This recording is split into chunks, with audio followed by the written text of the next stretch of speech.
நெசப்பாக்கம் பூங்காவுல இருக்கீங்க. அதாவது காலை நடைப்பயிற்சி மேற்கொள்ளும் போதுதான் மக்கள் பெரும்பாலும் அரசியல் பேசுவாங்க. அதே போல பல்வேறு விதமான கருத்துக்கள் இங்குதான் உலாவும்.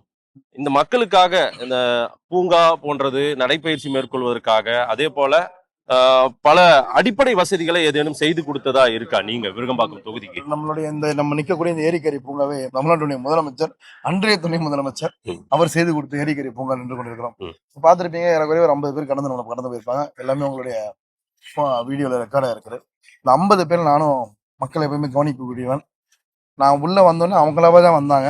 நான் அவங்கள தேடி போல. அவங்க வீடியோல இருக்கு. அவங்களதான் ஒரு 6 பேர் என்கிட்ட வந்தாங்க.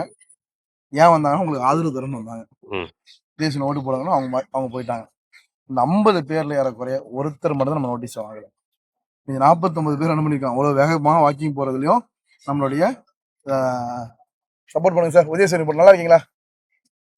தேங்க்யூ. நம்மளுடைய பேம்ப்ளெட்டை வாங்கிட்டு போறாங்க. அப்போ மக்கள் எந்த அளவுக்கு இந்த ஆட்சியின் மீது சாதனைகளை திட்டங்களை ஏற்றுக்கிறார்கள் என்பது தெரியும். நம்மளுடைய தொகுதியில சிவன் பார்க் பூங்கா என்ற ஒரு பூங்கா இருக்கிறது. அந்த பூங்கா ரொம்ப ஒரு பிரபலமான பூங்கா. அந்த பூங்காவை ஏறக்குறைய மாநகராட்சி நிதியில ஒரு 50 லட்ச ரூபா செலவு பண்ணியிருக்கோம். சிஎம்டி நிதியில ஒரு 3,60,00,000 செலவு பண்ணியிருக்கோம். எல்லா பூங்காவும் இந்த 5 வருஷத்துல மேம்படுத்தப்பட்டிருக்கும். காலி இடம், குப்பையா இருந்த இடத்தையும் பூங்காவா மாத்திருக்கிறோம். இப்படி பல விஷயங்களை நம்மளுடைய சட்டமன்ற தொகுதிக்கு செய்திருக்கக்கூடிய நோக்கத்தில் தான் காலைல 6:30 மணிக்கு கிட்டத்தட்ட ஒரு நான் வடசேலம் மட்டும் தான் தகவல் சொன்னேன்.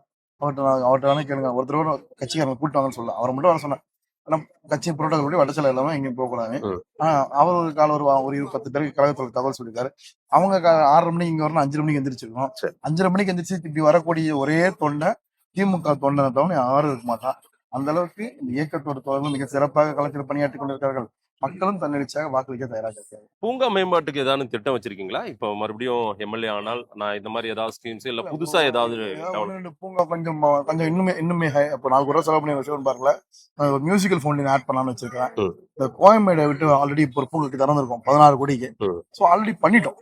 பண்ணலன்னா நம்ம நீங்க சொல்ல மாதிரி பண்ணலாம்னு சொல்லலாம். பண்ணிட்டோம். ஏதாவது இன்னும் பூங்கா டெவலப் பண்ணலாம், பேசிக் டெவலப்மெண்ட்ஸ் பண்ணி கொடுத்தோம். ஆல்ரெடி கோயம்பேடு பூங்கா நல்லா பண்ணிட்டோம், சிவன் பார்க் பூங்கா பண்ணிட்டோம், ஜெயநகர் பூங்கா எடுத்து நல்லா பண்ணிட்டோம். ஓகே.